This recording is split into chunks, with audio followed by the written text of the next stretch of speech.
Russia's guided missile cruiser Moskva, the flagship of Russia's Black Sea fleet, has sunk in the Black Sea after being damaged during the military operation in Ukraine, Russia's defense ministry said late on April 14th. The ministry said the vessel sank while being towed to port in a storm after it was heavily damaged by fire. Ukrainian officials said their forces hit the vessel with missiles earlier in the day. The vessel lost its balance due to damage sustained in the hull as fire broke out after ammunition exploded. TASS quoted the ministry as saying, "Given the choppy seas, the vessel sank." The loss of the warship named for the Russian capital was seen as a symbolic defeat for Moscow, which had already been forced to pull its forces back from northern Ukraine earlier this month. The Moskva could carry 16 long-range cruise missiles, and its loss will greatly reduce Russia's firepower in the Black Sea. Russia's defense ministry said earlier that a fire on the Moskva caused ammunition to blow up, and its crew had been evacuated. It denied there had been an attack on the ship, but Maxim Marchenko, the Ukrainian governor of the region around the Black Sea port of Odessa, said the ship had been hit by 2 Ukrainian-made Neptune anti-ship cruise missiles. Ukraine said it launched the cruise missile strike amid expectations Moscow is shifting its focus in the war to the east as fierce fighting continues to batter the port city of Mariupol, where the defenders were still holding out. The sinking of the warship is a big blow to Russia's naval strength in the Black Sea, Pentagon spokesman John Kirby said.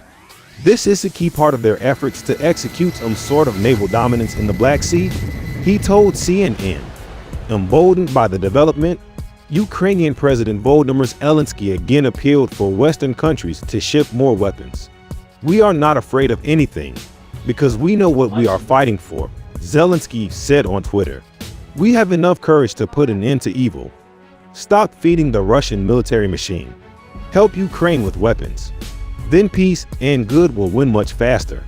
Russia accused Ukrainian forces of launching airstrikes on the Russian region of Bryansk on April 14th, injuring civilians.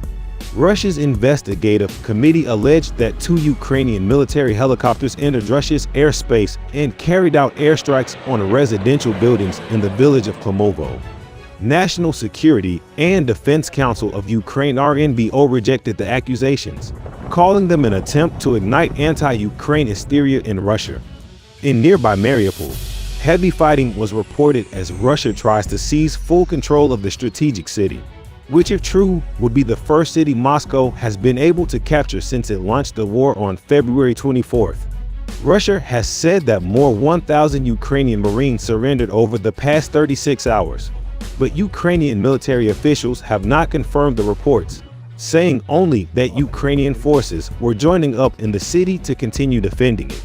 Mariupol has emerged as a key battleground as it would give Russia a land corridor between separatist-held eastern areas and the Crimea region it seized and annexed in 2014. It would also free up troops engaged there to help in a wider assault in the south and east of Ukraine.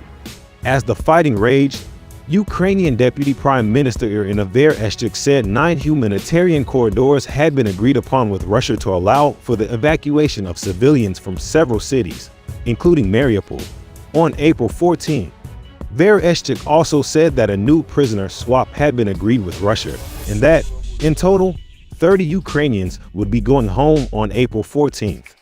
Russia's war on Ukraine has been widely criticized, with the international community imposing crippling sanctions on Moscow while at the same time isolating it diplomatically. U.S. President Joe Biden said on April 13th that the conflict amounted to genocide. Ukraine's parliament backed a resolution on April 14th recognizing the actions of Russian forces as genocide defined by the 1948 United Nations Genocide Convention as crimes intended to destroy a national, ethnic, racial, or religious group, in whole or in part. The Russian army's actions are not just a crime of aggression, but pursue the goal of the systematic and consistent destruction of the Ukrainian people, the text of the resolution said. Irish Foreign Minister Simon Coveney was visiting Kyiv on April 14th to focus on how Dublin can continue to provide political, security, and humanitarian support to Ukraine, assist Kyiv in its application for European Union candidate status, take forward further EU sanctions on Russia, and hold Russia to account for its brutal and unjustified invasion. The war has also raised security concerns in other countries in Europe, with Sweden and Finland saying on April 13th that it could be only a matter of weeks before they apply to join the NATO security alliance.